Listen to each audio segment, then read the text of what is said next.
নমস্কাৰ মোৰ আনিটি ভিডিঅ'লৈ সকলোকে স্বাগতম জনাইছো 2022 চনত আসাম মেডিকেল কলেজৰ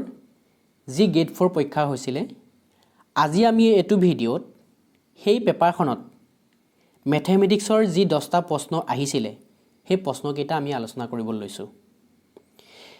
যেহেতু থাম্বনেলটোত মই এটা কথা মেনশন কৰিছো কি এক্সামত কম সময়ত ফৰ্মুলা নজনাকৈ মেথছৰ প্ৰশ্ন সমাধান কৰা ট্ৰিক্স এটা কথা মই ইয়াত মেনশন কৰি যাব বিচাৰো যে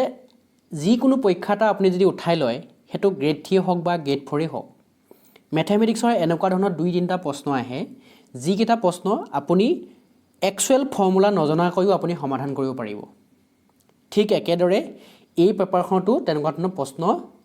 আহিছিলে গতিকে আজি আমি এনেকুৱা ধৰণৰ প্ৰশ্ন কেইটামানৰ লগতে শিকি যাম যিকেইটা নেকি আপুনি একচুৱেল ফৰ্মুলা ইউজ নকৰাকৈও তাৰ শুদ্ধতাটো উলিয়াব পাৰিব আহক ভিডিঅ'টো পলম নকৰি আমি আৰম্ভ কৰোঁ এতিয়া চাব কোৱেশ্চন নম্বৰ 10 টো আমাক কি কৈছে এটা দুই অংকৰ সংখ্যা উলুটাই লিখিলে তাৰমানে দুই অংক বিশিষ্ট সংখ্যা এটা সংখ্যা উলুটাই লিখিলে আন এটা নতুন দুই অংক সংখ্যা পোৱা যায় যি মূল সংখ্যাটোতকৈ 63 অধিক বুলি কৈছে তাৰমানে দুই অংক বিশিষ্ট সংখ্যা এটাক অংক কেইটা যদি লুটিয়াই পেলাই লিখি দিও তেতিয়া নতুনকৈ সংখ্যা এটা গঠন হ'ব সেই সংখ্যাটো কি হ'ব মূল সংখ্যাটোতকৈ 63 বাঢ়ি যায় বুলি কৈছে তেতিয়াহলে আমাৰ মূল সংখ্যাটো কি আমি নিৰ্ণয় কৰিব লাগে হেতু হৈছে প্ৰশ্নটো হেতুৱে আমাৰ প্ৰশ্নটো আমাক সুধিছে ঠিক আছে তাৰমানে মই এটো ক'ব বিচাৰিছো ধৰক আপুনি মই এটা এক্সাম্পল হিচাপে লৈছো যে 12 টো যেনিবা এটা দুই অংক বিশিষ্ট সংখ্যা এটা 12 ললো আৰু ইয়াৰ অংককেইটা লুটিয়াই দিলে কিমান হ'ব অংককেইটা লুটিয়াই দিলে কিমান হ'ব 21 হৈ যাব যে নতুনকৈ কি সংখ্যা পালো 21 পালো এতিয়া এই দুই অংক বিশিষ্ট সংখ্যা 12 টো ইয়াৰ অংক দুটা উলুটাই দিয়াৰ পাছত যদি নতুনকৈ সংখ্যা এটা গঠন হ'ল এটা আগৰ মূল সংখ্যাটো কিমান মূল সংখ্যাটো আছিল 12 বা 12 টোৰ অংককেইটা উলুটাই দিয়াৰ পিছত আমি 21 পালো এটা বৃদ্ধি এই নতুনকৈ যেটো সংখ্যা পালো এই সংখ্যাটো কিমান বৃদ্ধি হ'ল 9 বৃদ্ধি হ'ল নহয় জানো এতিয়া ঠিক একাটা কথা এই প্ৰশ্নৰ ক্ষেত্ৰটো কৈছে কি আমি দুই অংক বিশিষ্ট সংখ্যা এটা এই চাৰিটাটো দি থোৱা আছে অলৰেডি ইয়াৰ কোনবা এটা কাৰেক্ট হ'বই যে কোনটো সংখ্যাক আমি যাৰ অংক কেইটা লুটিয়াই দিয়াৰ পাছত মানে উলুটাই দিয়াৰ পাছত যেনেকৈ 12 টোক লুটিয়াই পেলাই 21 কৰি দিছিলো তেনেকৈ ইয়াত থকা কোনটো অংকক মানে আমি লুটিয়াই দিয়াৰ পাছত কোনটো সংখ্যাক মানে অংক দুটা লুটিয়াই দিয়াৰ পাছত 63 অধিক হৈ যায় আমি হেতু নিৰ্ণয় কৰিব লাগে ঠিক আছে এতিয়া এটাটাকে আমি চাওঁ আহক এটা প্ৰথমতে আমাৰ ইয়াত আছে কি প্ৰথম সংখ্যাটো 20 আমি চাওক এই প্ৰশ্নটো আমি সমাধান কৰিবলৈ এলজেব্ৰিক মেথড মানে বীজগণিত ব্যৱহাৰ কৰি নিৰ্ণয় কৰিব পাৰি কিন্তু আপুনি বীজগণিত ব্যৱহাৰ কৰি নিৰ্ণয় কৰিব নাযাব কাৰণ আপোনাৰ কি হ'ব বহুত ডিফিকাল্ট আপুনি ফেচ কৰিব বহুত জটিল হ'ব প্ৰশ্নটো সমাধান কৰিবলৈ গতিকে এটো যদি আপুনি অপচনৰ দ্বাৰা সমাধান কৰে তেতিয়া আপোনাৰ কি হ'ব এনসাৰটো খুব সহজতে পাব গতিকে আমি 1 বাই 1 অপচন কিটা চাই যাম প্ৰথমতে আছে কিমান আমাৰ সংখ্যাটো কি আছে 25 দিয়া আছে গতিকে 25 আছে আৰু 25 টোক যদি আমি লুটিয়াই দিওঁ কি পাম আমি 52 পাম ইয়াৰ অংকটা লুটিয়াই দিলে কিমান 52 পাম এতিয়া আমি চাম যে 52 পৰা 25 টো বিয়োগ কৰি চাম কিমান পাম 27 তাৰমানে 25 টোৰ অংক দুটা লুটিয়াই দিয়াৰ পাছত নতুনকৈ গঠন হোৱা যেটো 52 পালো সেই 52 টো 25 তকৈ কিমান অধিক 27 অধিক কিন্তু আমাক প্ৰশ্নটো কৈছে 63 অধিক হ'ব লাগিব গতিকে অপচন নম্বৰ কোনটো নহয় এ টো কাৰেক্ট নহয় নেক্সট চাব 36 টো 36ক কি কৰিলো মই উলটিয়াই দিলো কি হৈ যাব আমাৰ 63 হৈ যাব 63 পৰা 36 আমি বিয়োগ কৰি দিম এতিয়া বিয়োগ কৰিলে আমাৰ কি আহিব আমাৰ 36 পৰা যদি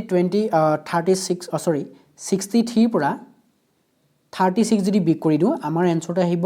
27 ইয়াতো 27 আহিব কাৰণ 13 পৰা 6 গলে 27 ইয়াত 5 থাকিব 5 পৰা 3 গলে 2 27 থাকিব ঠিক আছে কিন্তু আমাক কৈছে কি অংকটা লুটিয়াই দিয়াৰ পিছত অধিক কিমান হ'ব 63 হ'ব লাগিব গতিকে এইটো অপচন হ'বই নোৱাৰে এটো ডিসকাৰ্ড নেক্সট আহিলে 28 টোক যদি আমি লুটিয়াই দিওঁ 28 ক যদি লুটিয়াই দিওঁ কি হ'ব 82 হ'ব 82 পৰা 28 বিয়োগ কৰি দিলো আমাৰ এনসাৰ কিমান আহিব আমি এনসাৰটো পাম আপোনাৰ 12 পৰা 8 গলে থাকিল 4 ইয়াত 7 পৰা 2 গলে থাকিল 5 54 অধিক হৈ গল 82 মানে 20 আমাৰ সংখ্যাটো আছে 28টোক 8ৰ মানে অংক দুটাক লুটিয়াই দিলোঁ অংকটা লুটিয়াই দিলে কি হ'ব 82 হৈ যাব 82 পৰা 28 বাদ দি দিলোঁ আহিলে 54 আহিলে মানে অংকটা লুটিয়াই দিয়াৰ পিছত অধিক কিমান হৈ গ'ল 54 হৈ গ'ল কিন্তু আমাক কৈছে 63 গতিকে অপশ্যন চি টো হ'ব নোৱাৰে হ'বগে গতিকে ডেফিনেটলি উত্তৰটো হ'ব 29 কাৰণ প্ৰথম তিনিটা আমি অপশ্যন প্ৰথম তিনিটা কাটি দিলোঁ আমি ডিটো কাৰেক্ট হ'বই লাগিব তথাপি আমি চেক কৰি চাব পাৰোঁ কিমান এতিয়া 29ক সলনি কৰিলে কিমান হ'ব লুটিয়াই দিলে 29ক যদি লুটিয়াই দিওঁ কিমান হ'ব 92 হ'ব 92 পৰা যদি 29 বাদ দি দিওঁ এনচাৰটো কিমান আহিব আমাৰ 63 গতিকে অপশ্যন নাম্বাৰ ডি কি হ'ব আমাৰ কাৰেক্ট হ'ব ঠিক আছে গতিকে যিটো 2024ৰ 2022ৰ যিটো CNM পেপাৰ যিটো গেট 4 পেপাৰ আছিলে মেডিকেলৰ গতিকে ইয়াত 10টা মেথমেটিক্সৰ প্ৰশ্ন আহিছিলে এইকেইটা আমি আলোচনা কৰিলোঁ যিকেইটা নেকি কেতিয়াবা আপুনি শ্বৰ্ট ট্ৰিক ব্যৱহাৰ কৰি আপুনি সমাধান কৰিব পাৰিব কিছুমান প্ৰশ্ন আপুনি লং মেথডতো কৰিবলগীয়া হ'ব পাৰে গতিকে সেইটো কুৱেশ্যনৰ ওপৰত ডিপেণ্ড কৰিব ঠিক আছে গতিকে আজিলৈ আমি এইটো ভিডিঅ'ত এইকেইটা প্ৰশ্ন আলোচনা কৰিছোঁ আশা কৰিছোঁ আপোনালোকে ভিডিঅ'টো চাই ভাল পাইছে আৰু প্ৰশ্নকেইটা ভাল ধৰণে বুজি পাইছে আৰু শেষলৈকে ভিডিঅ'টো চোৱাৰ বাবে সকলোকে ধন্যবাদ মই আগতেও বহুকেইটা ভিডিঅ'ত অলৰেডি মেনশ্যন কৰিছোঁ কি যে আপুনি যেতিয়া যিকোনো পৰীক্ষা তাত বহিব সেই পৰীক্ষাটো গ্ৰেড 3 হওক বা গ্ৰেড 4 হওক বা অন্যান্য পৰীক্ষাই হওক যিবোৰ পৰীক্ষাৰ কুৱেশ্যন পেপাৰখন MCQ টাইপ তাৰমানে মাল্টিপল চইচ কুৱেশ্যন টাইপ হ'ব তেতিয়া তেনেকুৱা ধৰণৰ প্ৰশ্ন সমাধান কৰা কিছুমান মেথড আছে যিহেতু আপুনি এট দি লাষ্ট যেতিয়া এক্সাম এটা বহিব আপুনি এট দি লাষ্ট আপোনাক কি লাগে আপুনি কুৱেশ্যন এটা পঢ়িছে আৰু সেই কুৱেশ্যনটো আপোনাক কি লাগে শুদ্ধ উত্তৰটো লাগে আপুনি সেইটো ফৰ্মুলা ইউজ কৰি উলিয়াওক বা কিবা মেথড ইউজ কৰি উলিয়াওক সেইটো কোনো কথা নাই এট দি লাষ্ট আপোনাক এটাই বস্তু লাগে যে আপোনাক শুদ্ধ উত্তৰটো লাগে গতিকে এনেকুৱা MCQ টাইপ কুৱেশ্যন পেপাৰ যদি আপুনি সমাধান কৰিব বিচাৰে কিছুমান 2-3টা কিছুমান মেথড থাকে সেই মেথডৰ দ্বাৰা আপুনি কি কৰিব শুদ্ধ উত্তৰটো আপুনি উলিয়াব পাৰে যে মেথড নাম্বাৰ 1টো কি মই সাধাৰণতে যিকেইটা মেথড মই ইউজ কৰিব বিচাৰোঁ সেই মেথডকেইটা মই আপোনালোকৰ আগত মই শ্বেয়াৰ কৰিব বিচাৰিছোঁ যে ফাৰ্ষ্ট মেথডটো কি আপুনি প্ৰশ্নটো পঢ়িছে আৰু প্ৰশ্নটো পঢ়িয়ে আপুনি কি পাইছে শুদ্ধ উত্তৰটো বিচাৰি পাইছে তেতিয়া আপুনি সেই শুদ্ধটোৰ ওপৰত কি কৰিব আপুনি কাৰেকশ্যনটো দিব সেইটো মেথড নাম্বাৰ 1 আমি যেনেকৈ ধৰক জিকে প্ৰশ্ন এটা পঢ়িছে জিকে প্ৰশ্ন এটা পঢ়াৰ পিছত আপুনি জানে যদি নেজানে যদি ডাইৰেক্ট শুদ্ধ অপশ্যনটো আপুনি কাৰেক্ট কৰিব নহয় জানো টিক মাৰিব জিকেটো আৰু আপোনাৰ সলভ কৰা বা তেনেকুৱা ধৰণৰ কোনো কথাই নাই আপুনি পঢ়াৰ পিছত এনচাৰটো জানে যদি সেইটো টিক কৰিব পাৰিব নাজানে যদি টিক কৰিব নোৱাৰিব সেইটো মেথড নাম্বাৰ 1 মেথড নাম্বাৰ 2টো কি যে মেথমেটিক্সৰ প্ৰশ্ন এটা উঠাই লৈছে সেইটোতো পঢ়িয়েতো নোৱাৰিব তাকতো অকণমান সমাধান আপুনি কৰিব লাগিব গতিকে মেথড নাম্বাৰ 2টো কি কুৱেশ্যনটো দেখিছে আপুনি সমাধান কৰি তাৰ শুদ্ধ উত্তৰটো আপুনি বাছি উলিয়াইছে এতিয়া মেথড নাম্বাৰ 3টো কি এইটো মোষ্ট ইম্পৰ্টেণ্ট মই 3টো আলোচনা কৰিব বিচাৰিছোঁ কি এনেকুৱাটো হ'ব পাৰে যে মানুহে যে যিকোনো এটা টপিক জিকে হওক বা আপোনাৰ মেথমেটিক্সৰ কুৱেশ্যনে হওক কনচেপচুৱেলি কিয় কথাবোৰ শিকিব বিচাৰে মানে যে যিকোনো এটা টপিক ধৰক জিকে হ'লেও যে আপোনালোকে যে MCQ টাইপৰ বুক এখন নিকিনি পেলাই আপুনি ডেছক্ৰিপটিভ টাইপৰ কিতাপখন কিয় কিনে তাৰ কিনাৰ ৰিজনটো এইটো কি যে আপুনি কনচেপ্টখিনি ল'ব বিচাৰে সেই কনচেপ্টখিনিয়ে আপোনাৰ এক্সামত কেনেদৰে সহায় কৰাৰ তাৰ মানে পদ্ধতিটো কেনেকুৱা ধৰণৰ হয় যে আপুনি যদি কোনো এটা টপিকৰ ওপৰত যদি আপুনি কনচেপ্ট থাকে তেতিয়া আপুনি কি কৰিব পাৰিব আপুনি যদি এই 4টা অপশ্যনৰ ক্ষেত্ৰত 3টা অপশ্যন যদি আপুনি সেই কনচেপ্টখিনি ব্যৱহাৰ কৰি পেলাই আপুনি যদি 3টা অপশ্যন কেনচেল কৰিব পাৰে তাৰমানে কনচেপ্ট কিয় প্ৰয়োজন যিহেতু আহিব 4টা অপশ্যন যিকোনো এটা প্ৰশ্নৰ বাবে 4টা অপশ্যনে যদি আপুনি 3টা অপশ্যন ডিছকাৰ্ড কৰি দিব পাৰে তাৰমানে কাটি দিব পাৰে তেতিয়া কি হ'ব নিশ্চয় যিটো বাকী থাকিব সেইটো কাৰেক্ট হ'ব কনচেপ্ট সেইটো কাৰণে প্ৰয়োজন সো একেবাৰে থাৰ্ড মেথডটো মই কি আলোচনা কৰিব বিচাৰিছোঁ যিকোনো কথা এটা যদি আপুনি কনচেপ্টচুৱেলি শিকে বা কনচেপ্টচুৱেলি শিকি পেলাই তাৰ পৰা যদি আপুনি ইউটিলাইজ কেনেকৈ কৰিব যে 4টা অপশ্যনেৰে যদি আপুনি 3টা অপশ্যন কাটি দিব পাৰে যে এইকেইটা হ'ব নোৱাৰে বা চি অপশ্যনটো কেতিয়াও কাৰেক্ট হ'ব নোৱাৰে ডি অপশ্যনটো কেতিয়াও কাৰেক্ট হ'ব নোৱাৰে বা বি অপশ্যনটো কেতিয়াও কাৰেক্ট হ'ব নোৱাৰে এই কথাটো যদি আপুনি অলৰেডি যদি জানি যায় তেতিয়া আপোনাৰ শুদ্ধ অপশ্যনটো নিশ্চয় এ হৈ যাব দৰকাৰ হ'লে আপুনি এইটো কথা একো নাজানক দৰকাৰ হ'লে যে এ অপশ্যনত থকা কথাটোৰ বিষয়ে আপুনি দৰকাৰ হ'লে একোৱেই নাজানক কিন্তু আপুনি যদি বি চি ডি এই অপশ্যনকেইটা কাটি দিব পাৰে আপুনি যে এইকেইটাও কেতিয়াও কাৰেক্ট হ'ব নোৱাৰে তেতিয়াহ'লে ডেফিনেটলি কি কাৰেক্ট হৈ যাব এইটো কাৰেক্ট হৈ যাব গতিকে এইটো হৈছে লাষ্ট মেথড MCQ টাইপ কুৱেশ্যনৰ সমাধান কেনেদৰে উলিয়াব ঠিক আছে এই কথাকেইটা আপোনালোকৰ মই আলোচনা কৰিলোঁ গতিকে আহক আমি ওৱান বাই ওৱান প্ৰশ্নকেইটা আমি যিকেইটা মেথমেটিক্সৰ প্ৰশ্ন আছে এইকেইটা আমি সমাধান কৰি উলিয়াম আৰু আপোনাক শ্বৰ্ট ট্ৰিকো আপোনালোকক মই শিকাই যাম যিটো নেকি আপুনি এক্সামত ফৰ্মুলা নজনাকৈও কিছুমান প্ৰশ্ন আপুনি সমাধান কৰি আহিব পাৰিব আহক আমি প্ৰশ্নকেইটা আলোচনা কৰোঁ এতিয়া চাব আমাক প্ৰথম প্ৰশ্নটোত কি দি থোৱা আছে কৈছে কি সৰল কৰা আৰু শুদ্ধ অৰ্থটো বাছি উলিওৱা এতিয়া আমাৰ প্ৰথম প্ৰশ্নটোত কি দি থোৱা আছে সাধাৰণতে ইয়াত চাৰিটা ভগ্নাংশ দিয়া আছে ভগ্নাংশ কেইটাৰ মাজত কি আছে পূৰণফল আছে এতিয়া ভগ্নাংশ কেইটাত ইয়াত এটা কথা মেনশ্যন কৰি দিছে কি ভগ্নাংশ কেইটা আমি কি কৰিব লাগে সৰল কৰিব লাগে আমি মানে এটা কথা জানো কি আমি যেতিয়া সৰু এটা শিকিছিলোঁ যে এনেকৈ যদি ভগ্নাংশৰ মাজত যদি পূৰণফল থাকে যেনেকৈ ইয়াত পূৰণ চিন আছে মই যেতিয়া আকৌ এবাৰ লিখি ৰাখিছোঁ সংখ্যাকেইটা ডাঙৰ ডাঙৰকৈ যে যদি ভগ্নাংশ এনেদৰে পূৰণফল হৈ থাকে তেতিয়া আমি কি ক'ব পাৰোঁ আমি সৰুতে এটা কথা শিকিছিলোঁ কি যে ইহঁতক লঘিষ্ঠ আকাৰলৈ আমি নিব পাৰোঁ এতিয়া আমি যদি চাওঁ এই প্ৰশ্নটো চাওঁ সাধাৰণতে এইটো আমি বদমাছুলৰ প্ৰশ্ন বুলি ক'ব পাৰোঁ যে বদমাছুল খুব ইয়াত ইউজ নহ'ব কাৰণ নহ'ব বুলি ক'ব নোৱাৰি তাৰমানে বহুত ডিফিকাল্টকৈ কুৱেশ্যনটো দিয়াই নাই কাৰণ ইয়াততো আৰু মাজতে পূৰণ কোনো মানে পূৰণফলটো আছে হয় পূৰণফল কৰিবলৈ দিছে হয় যে মাজতে এনেকুৱা নহয় যে ডিভিজন চিনটো বহাই দিছে তাৰমানে হৰণ ফলটো যে বহাই দিছে বা মাইনাছৰ চিনডাল দিছে বা দুটা মানে ভগ্নাংশৰ মাজত মাইনাছ কৰি ল'ব লাগে বা দুটা ভগ্নাংশৰ মাজত যোগ কৰি ল'ব লাগে তেনেকুৱা কিবা ডিফিকাল্টি কুৱেশ্যন এইটো দিয়াই নাই মাত্ৰ জাষ্ট কি দি থোৱা আছে ইহঁতৰ মাজত পূৰণফল দি থোৱা আছে গতিকে ইহঁতক আমি লঘিষ্ঠ আকাৰলৈ নি পেলাই তাৰমানে সৰল কৰি পেলাই আমি কি কৰিব লাগে শুদ্ধ উত্তৰটো বাছি উলিয়াব লাগে ইয়াত এতিয়া আমি যদি বদমাছুলৰ কথাটো যদি ফ্ল' কৰোঁ যে বদমাছুলে কি কয় প্ৰথম আমাৰ বেকেটৰ কামখিনি কৰি ল'বলৈ কয় গতিকে ইয়াত বেকেটডাল দিছে হয় ইমান ঠিক আমি মানে বদমাছুলৰ মানে প্ৰপাৰ্টিটো বা নিয়মটো ফ্ল' নকৰিলেও এনচাৰটো আহি যাব কাৰণ বেকেটটো দিছে মানে এনেকুৱা নহয় যে বেকেটৰ কামখিনি আগত কৰি ল'ব ইয়াত কাৰণ কৰিবলৈ বেকেটৰ ভিতৰত যিটো ভেলু আছে বা মান আছে বা যিটো ভগ্নাংশ আছে ইয়াক তেনেকুৱা খুব সমাধান কৰিবলগীয়া ঠিক একো নাই মানে জাষ্ট ইয়াৰ লগত মাইনাছডাল থকাৰ কাৰণে ইয়াত বেকেটডাল দিয়া আছে ঠিক আছে এতিয়া সমাধান কৰোঁ আহক এতিয়া প্ৰথমতে আমি মাইনাছ প্লাছৰ কামটো প্ৰথম কৰি লওঁ কেনেকৈ কৰিম এতিয়া যিহেতু প্ৰথম ভগ্নাংশটোত কি আছে মাইনাছ আছে আৰু শেষৰ ভগ্নাংশটোত মাইনাছ চিন আছে গতিকে আমি ইহঁতৰ মাজততো পূৰণফলেই আছে গতিকে আমি এটা কথা জানো কি মাইনাছে কি হৈ যায় প্লাছ হৈ যায় তাৰমানে এই মাইনাছডালে মই এই মাইনাছডালে ডাইৰেক্টলি কাটি দিওঁ কিয় কাটি দিছোঁ মাইনাছে কি হৈ যাব প্লাছ হৈ যাব গতিকে এটা কথা আমি গম পাই গ'লোঁ কি ইয়াক লঘিষ্ঠ আকাৰলৈ পৰিৱৰ্তন কৰাৰ পাছত ইয়াৰ ৰিজাল্টটো কিহত আহিব পজিটিভত আহিব গতিকে ডেফিনেটলি ইয়াৰ অপশ্যন এ আৰু চিটো কাট গুচিয়ে যাব এইকেইটা আমি ডিছকাৰ্ড কৰি দিব পাৰিম কিয়নো ইহঁতৰ ৰিজাল্টটো কিয় দিয়া আছে মাইনাছত দিয়া আছে আৰু আমি এটা কথা গম পালোঁ কি ইহঁতি মাইনাছত আহিব নোৱাৰে এটি প্লাছত আহিব গতিকে তাৰপিছত আমি এতিয়া লঘিষ্ঠ আকাৰলৈ নিওঁ আহোঁ অকণমান এতিয়া প্ৰথম মই কি ক'ব বিচাৰিছোঁ এই 5টোৱে 15 কাটি দিব বিচাৰিছোঁ কিমান বাৰ যাব 3 বাৰ যাব 3 5 গুণ 15 তাৰপৰা এই 3টোৱে মই 9 কাটিলে কেইবাৰ যাব 3 বাৰ যাব তাৰপৰা এই 3টোৱে মই ওপৰ এই 3টো কাটি দিলোঁ কমপ্লিটলি সিহঁতি গুচি গ'ল তাৰপৰা এই 7টোৱে মই 14 কাটিলে কেইবাৰ যাব 2 বাৰ যাব তাৰপিছত এই 4টোৱে 16 কাটিলে কিমান যাব 4 বাৰ যাব তাৰপিছত কাৰণ 4 4 গুণ 16 হয় গতিকে 4 বাৰ যাব তাৰপৰা এই 2টোৱে এইটো 2ৱে কাটিলেও এবাৰ গ'ল এইটো 2ৱে কাটিলে কিমান যাব 2 বাৰ যাব গতিকে মোটামুটি গোটেইকেইটা আমি লঘিষ্ঠ আকাৰলৈ লৈয়ে গ'লোঁ থাকিলে কি ওপৰত থাকিলে কিমান এনচাৰটো কি হ'ব ওপৰত থাকিব 1 তলত থাকি গ'ল 2 এই ওপৰত থাকি গ'ল 1 তলত থাকি গ'ল 2 গতিকে আমাৰ শুদ্ধটো হ'ব কি 1/2 গতিকে প্ৰথম প্ৰশ্নটো আমি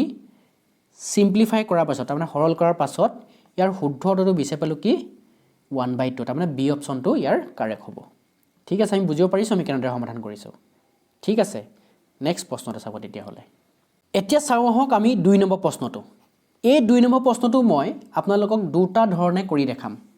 এটা সহজ ধৰণ হ'ব আচলতে এই প্ৰশ্নটোৱে বহুত ইজি বা সহজ হয় তথাপি মই ইয়াত দুটা ধৰণে মানে কোনটো ইজি পায় এইটো আপোনালোকৰ ওপৰত নিৰ্ভৰ কৰিব গতিকে দুটা ধৰণে কৰি দেখাম চাব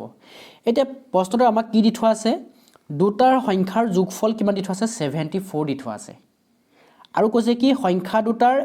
এটা সংখ্যা আনটোতকৈ 10 বেছি বুলি দি থোৱা আছে সংখ্যা দুটা কি আমি নিৰ্ণয় কৰিব লাগে গতিকে এটা কথা চাব আপোনালোকে এটো জেনেৰেলি আপুনি মোটামুটি একেবাৰে ম্যাথমেটিক্স নাজানিলেও আপুনি সমাধান কৰি থৈ আহিব এক্সামত কেনেকৈ কৰিব পাৰিব দি থোৱা আছে কি আমাক দুটাৰ সংখ্যাৰ যোগফল 74 দি থোৱা আছে আৰু সংখ্যা দুটা আমি উলিয়াব লাগে এটো একেবাৰে আপুনি ম্যাথমেটিক্স নাজানিলেও হ'ল আপুনি জাস্ট যোগফল উলিয়াব জানিলেই যথেষ্ট এই প্ৰশ্নটো সমাধান কৰিবলৈ এটা কেনেকৈ কৰিব আপুনি যে দি থোৱা আছে কি দুটা সংখ্যাৰ যোগফল 74 মানে আৰু সংখ্যা দুটা আমি নিৰ্ণয় কৰিব লাগে এতিয়া চাওক ইয়াত চাৰিটা অপচন দিয়া আছে এ বি সি দি থোৱা আছে আৰু দুইটাতে কি দিয়া আছে আমাৰ সংখ্যা দুটা দিয়া আছে যে প্ৰথমটো ক্ষেত্ৰত 1828 প্ৰথমটো সংখ্যা 18 সেকেন্ডটো 20 তেনেকৈ বাকিকেইটা দিয়া আছে ঠিক আছে এতিয়া আমি শুদ্ধটো বাছি উলিয়াব লাগে আৰু আমি এটা শুদ্ধটো কোনটো হ'ব যে শুদ্ধটো কোনটো আমি কেনেকৈ বাছি উলিয়াম প্ৰথম সেন্টেন্সটো পাই উলিয়াব পাৰিম কি বুলি থোৱা আছে দুটা সংখ্যাৰ যোগফল 74 বুলি দিয়া আছে কোনে সংখ্যাৰ দুটাৰ যোগফল কিমান আহিব লাগিব 74 আহিব লাগিব এতিয়া চাওক ইয়াতটো প্ৰতিটোতে সংখ্যা দুটা দি থোৱা আছে এতিয়া কোনটো শুদ্ধ ক'ব লাগে আমি এতিয়া চাওক আপুনি সংখ্যাকেইটা যোগ কৰি চাওক প্ৰথম সংখ্যাটো প্ৰথম অপচনটো ক্ষেত্ৰত চাওক এই সংখ্যাটা যোগ কৰক 18 আৰু 28 কিমান আহিব আমাৰ 46 আহিব কিন্তু আমাক কৈছে কি সংখ্যাটা যোগফল 74 দি হ'ব লাগিব বুলি কৈছে কিন্তু আমাৰ প্ৰথম অপচনটো ক্ষেত্ৰত 46 আহিছে 74 আহিছে জানো নাই অহা গতিকে প্ৰথম অপচনটো কি হ'ব নোৱাৰে কাৰেক্ট হ'ব নোৱাৰে গতিকে এটো কাটি দিয়ক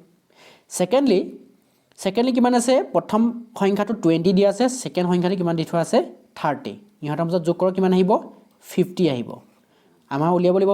সংখ্যাটাৰ যোগফল কিমান আহিব বুলি কৈছে 74 আহিব বুলি কৈছে গতিকে এটো অপচন ইনকাৰেক্ট তাৰ পিছত চাওক নেক্সট সি অপচনত কি থোৱা আছে 24 + 34 ইহঁতক যোগ কৰক কিমান আহিব 58 আহিব 58 আমাৰ আহিব লাগিব কিমান বুলি কৈছে 74 আহিছে 58 গতিকে এটো হ'ব নোৱাৰে তিনটা আপুনি অলৰেডি কাটি দিলেই গতে চকুমুটি এটো মাৰিব পাৰিব যে ডি অপচনটো কাৰেক্ট হ'বই আৰু আপুনি চেকও কৰি চাব পাৰে কি 2 + 2 কিমান আহিব 4 আহিব 3 + 4 কিমান হ'ব 7 গতিকে অপচন নাম্বাৰ ডি টু যি দুটা সংখ্যা দি থোৱা আছে হেটাৰ যোগফল কিমান আহিছে 74 আহিছে গতিকে আমাৰ কি হ'ব ডি অপচনটো কাৰেক্ট হ'ব গতিকে প্ৰথম ভিডিওটো আৰম্ভ হওঁতে মই এটা কথা কৈছিলো কি যে আপুনি কেতিয়াবা অপচন ডিসকাৰ্ড কৰিও আপুনি এনসাৰ উলিয়াব পাৰে গতিকে আপুনি যদি বহুত হাই লেভেলৰ ম্যাথমেটিক্স নাজানেও তথাপিও আপুনি এই প্ৰশ্নটো এক্সামত সমাধান কৰি আহিব পাৰিব কিয়নো কাৰণ আমাৰ এই কোৱেশ্চন ইমানে ইজিকে দিছে মানে জাস্ট আপুনি এনেকৈ চেক কৰি চালেই হ'ল কাৰণ সংখ্যাটাৰ যোগফল 74 হ'বলৈ বুলি কৈছিলে আৰু সংখ্যা দুটা আমাক এনেকৈ দি থোৱা আছে প্ৰতিটো অপচনত আমি সংখ্যাকেইটা যোগফল কৰি উলিয়াই চালো যে প্ৰথম এ পৰা এ বি সি এইকেইটাত এহঁতৰ সংখ্যাকেইটাৰ যোগফল 74 নাই অহা গতিকে ডি অপচনটো কাৰেক্ট হৈ যাব আৰু ডি অপচন আমি চেক কৰি চালো যে হয় সঁচাকৈ 74 আহিছে ঠিক আছে এটো হল ফাৰ্স্ট মেথড আপুনি সমাধান কৰা যিটো নেকি একেবাৰে সবচে ইজি হ'ব এই প্ৰশ্নটো সমাধান কৰিবলৈ আপুনি সেকেন্ডলি আৰু এটা মেথড ইউজ কৰিব পাৰে যে এই সেকেন্ড সেন্টেন্সটো কি কৈছিলে মই হেতু ডিসকাস কৰি যাব বিচাৰিছো যে সেকেন্ড সেন্টেন্সটো ইউজ কৰি মানে ব্যৱহাৰ কৰি আপুনি ইয়াৰ শুদ্ধটো কেনেদৰে বাছি উলিয়াব এতিয়া সেকেন্ড সেন্টেন্সটো আমাক কি দিছিলে সংখ্যা দুটাৰ এটা সংখ্যা আনটোতকৈ 10 বেছি বুলি কৈছে তাৰ মানে এটা সংখ্যা যদি x হয় ইটো সংখ্যা কিমান হ'ব ইয়াতকে 10 বেছি তাৰ মানে x + 10 হ'ব এটা সংখ্যা যদি x হয় তে দ্বিতীয় সংখ্যাটো কি হ'ব x + 10 হ'ব কিয় হ'ব কাৰণ এটা সংখ্যা আনটোতকৈ 10 বেছি বুলি কৈছে ঠিক আছে এটো সেকেন্ড সেন্টেন্সটো আমাক এটো দিব এটা যদি x হয় ইটো x + 10 হ'ব এটা প্ৰশ্নৰে কৈছে কি সংখ্যাটাৰ যোগফল 74 হ'বলৈ বুলি কৈছে এটা সংখ্যাটাৰ যোগফল কিমান x প্ৰথম সংখ্যাটো x সেকেন্ড সংখ্যাটো কিমান x + 10 ইহঁতৰ মাজৰ যোগফল কিমান হ'ব গোটেইটা যোগ কৰি দিলে মানে এটো প্ৰথম সংখ্যা আৰু এটো সেকেন্ড সংখ্যাটো ইহঁতৰ যোগফল কৰিলে কিমান আহিব বুলি কৈছে 74 আহিব বুলি কৈছে গতিকে ইকুৱেল টু কিমান 74 ইহঁতৰ যোগফল 74 গতিকে x এ যোগ কৰিলে কি হ'ব 2x হ'ব আৰু এটো 74 এফালে অলৰেডি আছে আৰু এই +10 টো মই এটি সাইডে লৈ গৈছিল কিমান হ'লগে -10 হৈ গ'ল +10 ইটো সাইডে লৈ গ'ল -10 সো 2x ইকুৱেল কিমান আহিলে 64 আহিলে তাৰ মানে x ইকুৱেল কিমান হৈ যাব 64 ৰ পৰা 64ক আমি 2 এ কি কৰি দিম ইয়াত পূৰণফল ইফালে গলে হৰণফল তাৰ মানে কি আহিবগে x ইকুৱেল কিমান আহিব 32 আহিব গতিকে এটা সংখ্যা 32 এটা সংখ্যা কিমান আহিলে 32 গতিকে ইটো সংখ্যা কিমান হ'ব ইটো সংখ্যা আছিল আমাৰ x + 10 তাৰ মানে 32 + 10 তাৰ মানে আলটিমেটলি কিমান আহিবগে 42 আহিব গতিকে এটা সংখ্যা 32 ইটো সংখ্যা 42 হ'ব ঠিক আছে গতিকে এটো হল সেকেন্ড মেথড গতিকে এনেকুৱা ধৰণৰ প্ৰশ্ন আপুনি দুইটা ধৰণে সমাধান কৰিব পাৰে গতিকে আপুনি যেতিয়া এনেকুৱা ধৰণৰ প্ৰশ্ন এক্সামত ফেস কৰিব ন আপুনি সবচে ইজি মেথডটো ফলো কৰিব আৰু আপুনি এনেকৈ চাব যে আপুনি এনেকৈ প্ৰশ্নটো পঢ়াৰ পাছতে আপুনি সমাধান কৰা আপোনাৰ কিবা ইজি প্ৰচেছ বা মেথড আপোনাৰ হাতত আছে নেকি এই কথাটো এবাৰ ভাবি ল'ব বহুত জটিলকৈ ভবাৰ আগত ইজিকৈ কথাটো ভাবি ল'ব প্ৰশ্নটো দেখা মাত্ৰ ঠিক আছে নেক্সট প্ৰশ্নটো চাব তেতিয়া এতিয়া চাব আমাৰ 3 নম্বৰ প্ৰশ্নটো আমাক কি দি থোৱা আছে দিছে কি এটা আয়তক্ষেত্ৰৰ পৰিসীমা 13 সেন্টিমিটাৰ দিয়া আছে এটা আয়তক্ষেত্ৰ আছে তাৰ পৰিসীমা দি থোৱা আছে 13 সেন্টিমিটাৰ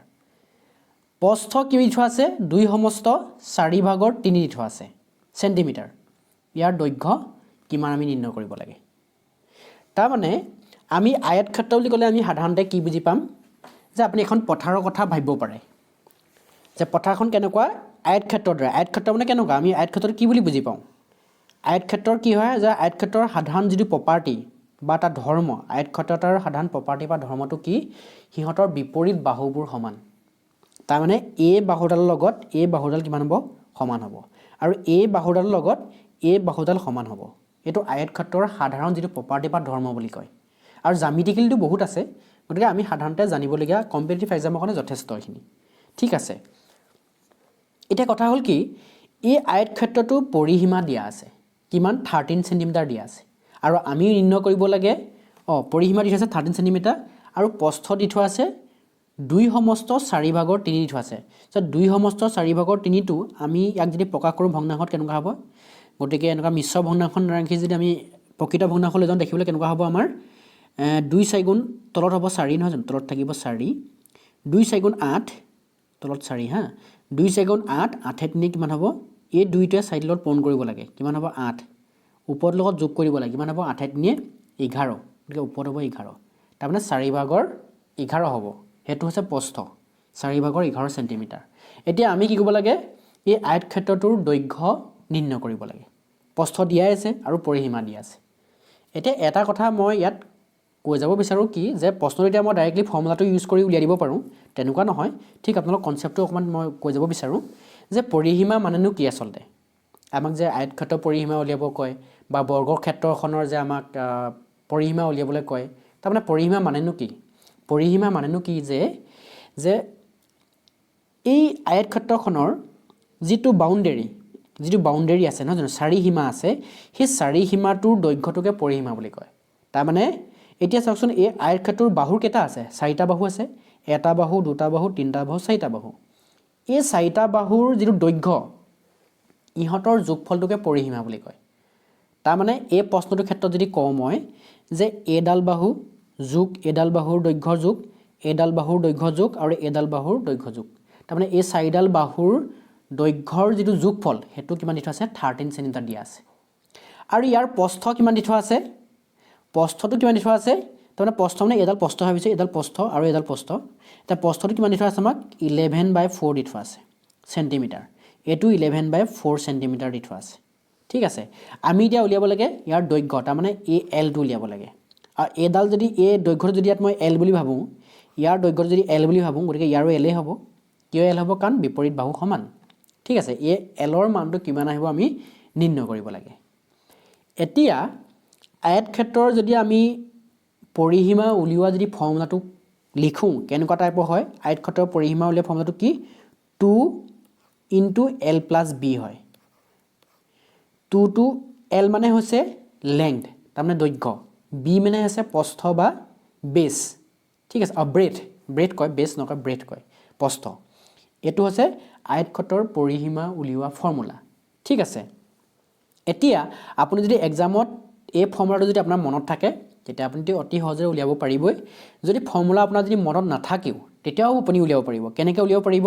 কাৰণ জেনেৰেলি এতিয়া মই আপোনাক কনসেপচুৱেলি কথাটো শিকালো তেনেকৈ আপুনি যদি ইচ্ছা কৰে উলিয়াব পাৰিব কাৰণ এই চাৰিটা বাহুৰ যোগফলটো কিমান দি থোৱা আছে 13 সেন্টিমিটাৰ দিয়া আছে গতিকে মই যদি কনসেপচুৱেলি কথাটো শিকি পেলাই সমাধান কৰিব বিচাৰো তেতিয়া হলে কেনেকুৱা ধৰণৰ হ'ব আপোনাক মই সমাধান কৰি দেখাইছো চাব আপুনি যদি ইচ্ছা কৰে এই ফৰ্মুলাটো ইউজ কৰি এবাৰ ঘৰত কৰি চাব ঠিক আছে মই কনসেপচুৱেলি কথাটো কৰিব বিচাৰিছো চাব মই কি কৈছো পৰিসীমা মানে কি চাৰিডাল বাহুৰ যোগফল গতিকে এডালকে মই যোগ কৰি গৈ থাকো কি হ'ব চাৰিডাল বাহু প্ৰথম মই বাহুডাল নাম দি লৈছো নহয় এডাল এল দিছো আৰু কি হ'ব এডালৰ পিছত এডাল এল দিলো এল যোগ 11/4 সেকেন্ডডাল দিলো যোগ আকৌ এল আছে এই থাৰ্ড নম্বৰডাল আৰু এইডাল প্লাছ কি হ'ব 11/4 এই চাৰিডাল বাহুৰ যোগফল কিমান দি থোৱা আছে 13 চেণ্টিমিটাৰ দি আছে আমি চেণ্টিমিটাৰ ইয়াত লিখি নাথাকোঁ লাষ্টত চেণ্টিমিটাৰ উত্তৰটো আমি দি দিম হৈ যাব লিখি থাকিলে আপোনাৰ এনেই এইবোৰ কেলকুলেশ্যনত এই সমস্যাৰ সৃষ্টি কৰে ঠিক আছে এতিয়া চাব এল আৰু এল দুটা এল আছে এল যোগ এল গতিকে কি হ'ব দুটা এল 2l ঠিক আছে এতিয়া 11/4 11/4 দুটা আছে ইউ গতিকে 2 ইনটু কি হৈ যাব যেনেকৈ 2l পাতিছোঁ এইটো 2 ইনটু কি হ'ব 11/4 হ'ব ইকুৱেল কিমান হ'ব 13 হ'ব ঠিক আছে বুজিব পাৰিছোঁ আমি তাৰপিছত চাব 2lটো মই 2l ৰাখিছোঁ আৰু এই 2টোৱে মই ইয়াক কাটি দিলোঁ কিমানবাৰ যাব দুবাৰ যাব ঠিক আছে গতিকে কি হ'ব 11/2 হ'ব ইকুৱেলটো কিমান হ'বগৈ 13 হ'ব ঠিক আছে তাৰপিছত চাব 2l মই ৰাখি দিলোঁ কি কৈছোঁ আৰু 11/2 ন এইটো 13টো অলৰেডি এইফালে আছেই 13টোৰ ফালে মই কি কৰি গ'লোঁ এই প্লাছ 11/2টোক লৈ গুচি গ'লোঁ কি হ'ব মাইনাছ 11/2 হৈ যাব ঠিক আছে এতিয়া আমি কি কৰিম এই ভগ্নাংশ ইয়াত 13 আছে এইটো এটা মোটামুটি ভগ্নাংশই কাৰণ 13ৰ তলত 1 এটা আছে বুলি ভাবি লৈছোঁ আমি 13 মাইনাছ 11/2 আছে গতিকে ইয়াক সমাধান কৰিব লাগিব ঠিক আছে এতিয়া 13ৰ তলত কি আছিল ভাবি লওক এটা 1 আছিলে ভাবি লওক 1 আৰু 2ৰ যিটো লসাগু কিমান আহিব বা LCM কিমান আহিব 2 আহিব ঠিক আছে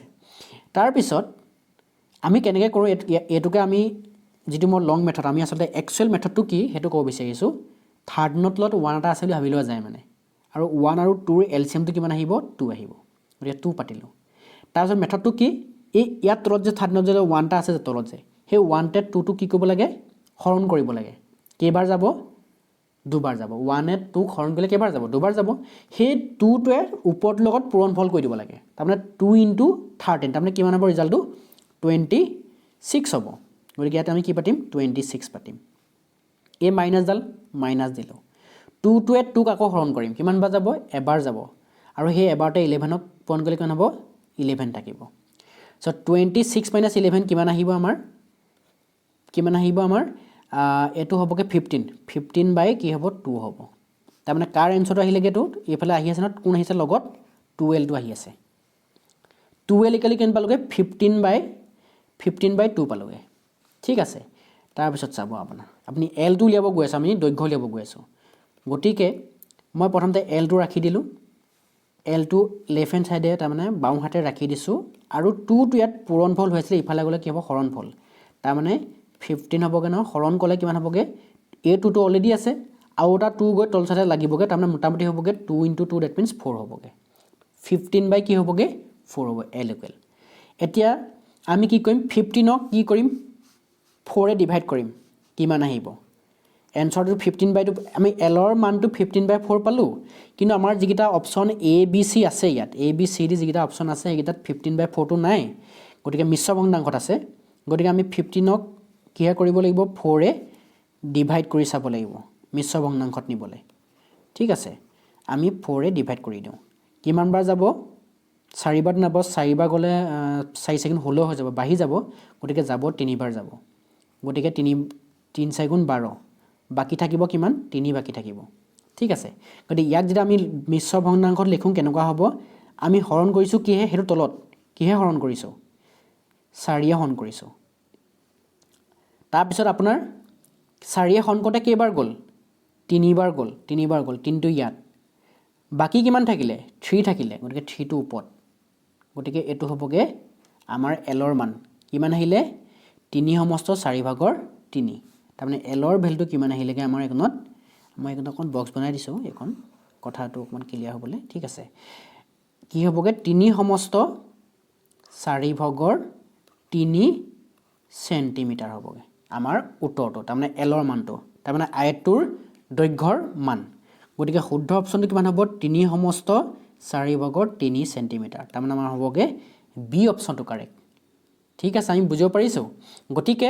মই এইটো অলপ কনচেপচুৱেলি অলপ সমাধান কৰি দিছোঁ প্ৰশ্নটো আৰু আপুনি যদি কৰিব বিচাৰে এই ফৰ্মুলাটো ইউজ কৰি আপুনি এবাৰ ঘৰত কৰি চাব ঠিক আছে নেক্সট প্ৰশ্নটো চাব এতিয়া চাব 4 নম্বৰ প্ৰশ্নটো আমাক 4 নম্বৰ প্ৰশ্নটো কি দি থোৱা আছে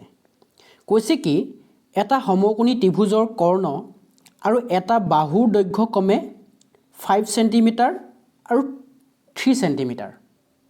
হ'লে আনটোৰ বাহুৰ দৈৰ্ঘ্য কিমান আমি নিৰ্ণয় কৰিব লাগে আমি সাধাৰণতে এটা ট্ৰাইংগুলৰ কথা কওঁ এই সমকোণী হওক বা অন্যান্য ট্ৰাইংগুলেই হওক বা মানে ত্ৰিভুজ হওক বাহুৰ সংখ্যা কিমান 3ডাল তাৰমানে তাৰে দুডাল সেই 3ডাল বাহুৰৰে দুডাল বাহুৰ দৈৰ্ঘ্য দিয়া আছে এডাল 5 সেণ্টিমিটাৰ দিয়া আছে আৰু এডাল 3 সেণ্টিমিটাৰ দিয়া আছে এটা ৰিমেইনিং যেডাল বাকি আছে বাকি থকা বাহুডালৰ কি কৰিব লাগে আমি দৈৰ্ঘ্যটো নিৰ্ণয় কৰিব লাগে আৰু আমাক যেটো ত্ৰিভুজ ইয়াত দিয়া আছে বা ট্ৰাইংগুল দিয়া আছে সেই ট্ৰাইংগুলটো বা ত্ৰিভুজটোৰ আমাক অলৰেডি মেনশ্যন কৰিছে কি এটো স্পেশাল টাইপ অফ এটা ট্ৰাইংগুল নেকি সমকোণী ত্ৰিভুজ বুলি কৈছে ৰাইট এংগুল ট্ৰাইংগুল এতিয়া ৰাইট এংগুল ট্ৰাইংগুলনো কাক কয় গতিকে মই ইয়াত অকল প্ৰশ্নকেইটাকে অকল সমাধান কৰি যোৱা নাই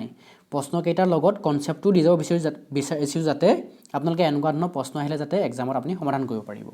এতিয়া কৈছে কি যে এটা ৰাইট এংগুল ট্ৰাইংগুল কাক কয় বুলি ক'লে আমি কি বুলি ক'ম যে যিটো ট্ৰাইংগুলৰ এটা কোণৰ মাপ যিকোনো এটা কোণৰ মাপ যেহেতু যেনেকে ট্ৰাইংগুলৰ 3ডাল বাহু থাকে ঠিক একেদৰে ট্ৰাইংগুল এটাৰ কি থাকে তিনটা কি থাকে কোণো থাকে বা এংগুল থাকে আৰু সেই তিনটা এংগুলৰ ক্ষেত্ৰত যদি এটা এংগুল বা কোণৰ যদি মিজাৰ তাৰমানে মিজাৰ বা মাপ যদি 90 ডিগ্ৰী হয় এটা কোণ 90 ডিগ্ৰী হয় তেতিয়া কি হ'ব হেতু সমকোণী ত্ৰিভুজ বুলি কোৱা যায় গতিকে ইয়াত এটা মই ত্ৰিভুজ আঁকিছো যিত নেকি মই নাম এটা দি দিছো যিত নেকি ABC বুলি নাম দিছো আৰু ইয়াত আমি নটিস কৰিছো কি ইয়াত মই যেটো বি এংগুল বনাইছো ইয়াত জান এটোটা এংগুল দুটা এংগুল আৰু 3 নম্বৰ এংগুল তিনটা এংগুল আছে এই তিনটা এংগুলৰ ক্ষেত্ৰত মই বি এংগুলটো কিমান 90 ডিগ্ৰী হোৱাকে ইয়াত ড্ৰ কৰিছো এটো ইয়াৰ যেটো মাপ বা মেজাৰ 90 ডিগ্ৰী গতিকে এনেকুৱা ধৰণৰ ট্ৰাইংগুলক কি বুলি কোৱা যায় বা ত্ৰিভুজক কি বুলি কোৱা যায় সমকোণী ত্ৰিভুজ বুলি কোৱা যায় এতিয়া কি বুলি কৈছে প্ৰশ্নতে কি কৈছে এটা সমকোণী ত্ৰিভুজৰ কৰ্ণ আৰু এটা কথা কৈ যাব লাগিব কৰ্ণৰ কথা ক'লে নহয় মই 90 ডিগ্ৰীটো মোহাৰি দিছো আৰু এতিয়া কৰ্ণ বুলি কৈছে আৰু কৈ থোৱা আছে আৰু এটা বাহুৰ দৈৰ্ঘ্য দি থোৱা আছে যিকোনো এটা বাহু এতিয়া সমকোণী ত্ৰিভুজৰ কি হয় আপোনাৰ যে সমকোণী ত্ৰিভুজৰ কি থাকে আমি যি তিনডাল বাহু থাকে ন সেই বাহু তিনডালৰ এটা নিজা নাম আছে এটা নিজা নাম আছে নিজা নামটো কেনেকৈ ধৰণে আছে যিটো মই ইয়াত সমকোণ হোৱাকে বনাইছো 90 ডিগ্ৰীটোক সমকোণ বুলি কোৱা যায় হেতু কাৰণে এই ট্ৰাইংগুলটোৰ নাম মানে এই ত্ৰিভুজটোৰ নাম সমকোণী বুলি কৈছে গতিকে এতিয়া ইহতৰ যি কেডাল বাহু আছে বা সাইড আছে ইহতৰ নিজা নাম আছে তা নাম গিটা কি আপোনালোকক কৈ লব বিচাৰিছো যে যিটো সমকোণ ইয়া যেটো বি কোণটো সমকোণ গৰি সমকোণটোৰ বিপৰীত ফালে থকা তাৰমানে এ ডাল বাহু কথা কৈছো মই এই বাহুডালক হাইপোটেনাস বা কৰ্ণ বুলি কোৱা যায় এডালক হাইপোটেনাস বুলি কোৱা যায় হাইপোটেনাসৰ মই এইচ বুলি মেনশ্যন কৰিছো এইচ বুলি হাইপোটেনাস বুলি কয় বা কৰ্ণ বুলি কোৱা যায় ঠিক আছে আৰু এইডাল এবি ডালক পাৰপেন্ডিকুলাৰ মই পি দ্বাৰা বুজাইছো পাৰপেন্ডিকুলাৰ বা লম্ব বুলি কোৱা যায়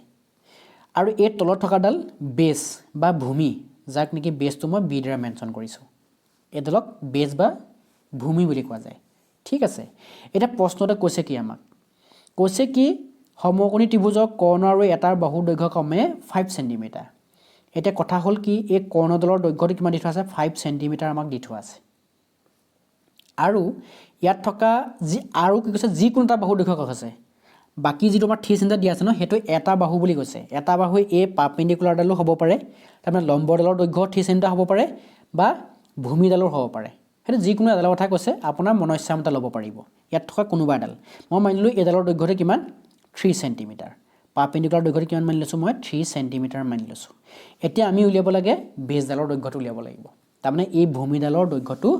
উলিয়াব লাগিব ঠিক আছে এতিয়া এটো প্ৰশ্ন সমাধান কৰা দুই তিনটা মেথড আছে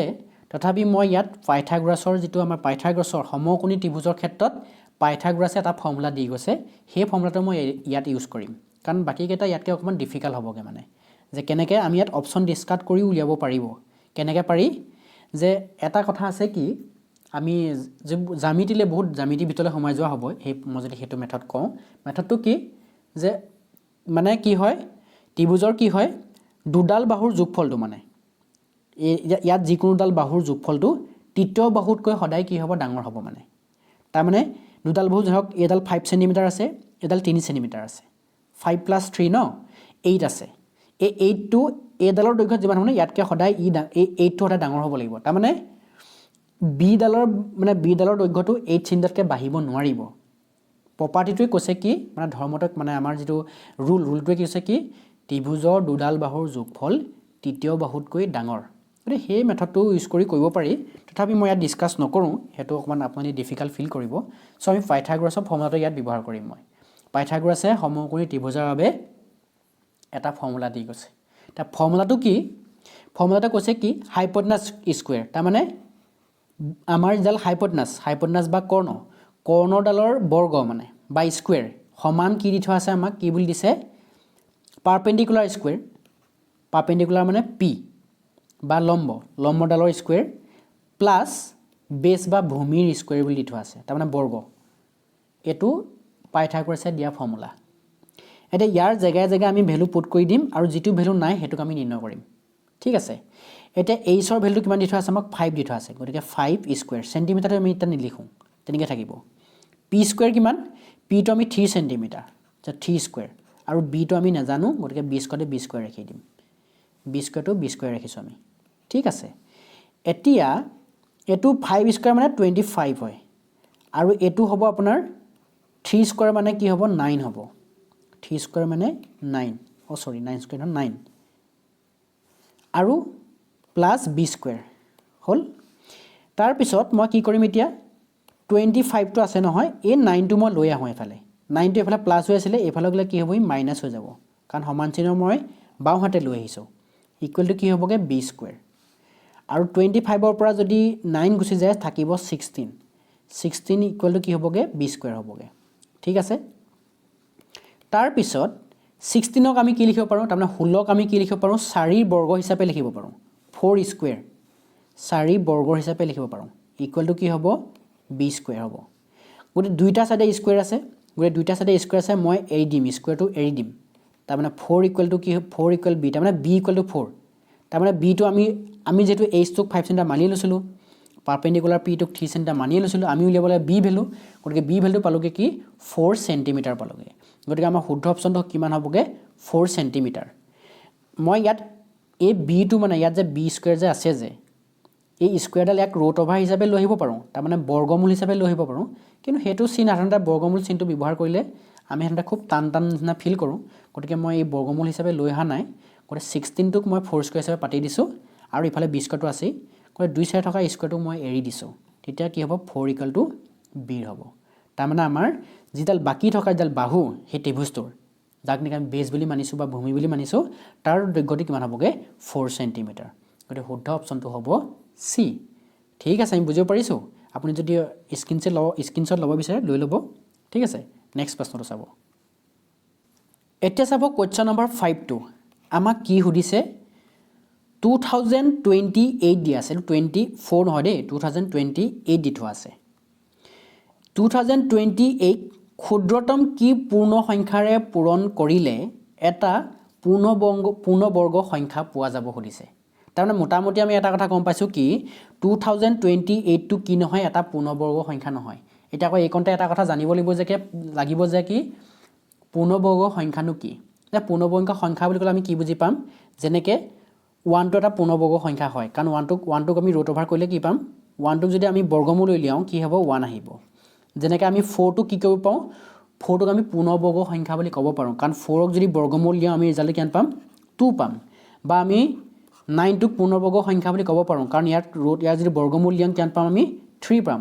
বা আমি 16টোক পূৰ্ণবৰ্গ সংখ্যা বুলি ক'ব পাৰোঁ কাৰণ ইয়াক যদি বৰ্গমূল উলিয়াওঁ কি পাম আমি 4 পাম আমি 25ক আমি কি বুলি ক'ব পাৰোঁ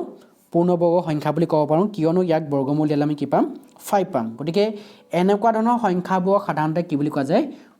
পূৰ্ণবৰ্গ সংখ্যা বুলি কোৱা যায় ঠিক আছে কেনেকুৱা ধৰণৰ কোনবোৰ 1 4 9 25 36 এনেকুৱা ধৰণৰ সংখ্যাবোৰক আমি কি বুলি ক'ম ডট এনেকুৱাবোৰ গৈ থাকিব 49 আহিব 64 81 লাইক ডেট এনেকুৱাবোৰ আমি পূৰ্ণবৰ্গ সংখ্যা বুলি কওঁ ঠিক আছে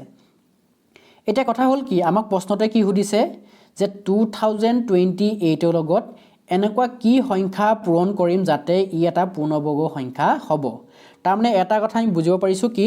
2028টো কি নহয় এটা পূৰ্ণবৰ্গ সংখ্যা নহয় আৰু ইয়াৰ লগত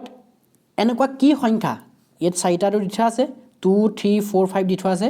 এনেকুৱা কোনটো সংখ্যা আমি ইয়াৰ লগত পূৰণ কৰিম যাতে ই পূৰ্ণবৰ্গ সংখ্যা এটা হৈ গুচি যায় ঠিক আছে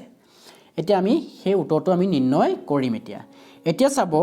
ইয়াৰ দি থোৱা আছে 2028 দি থোৱা আছে গতিকে আমি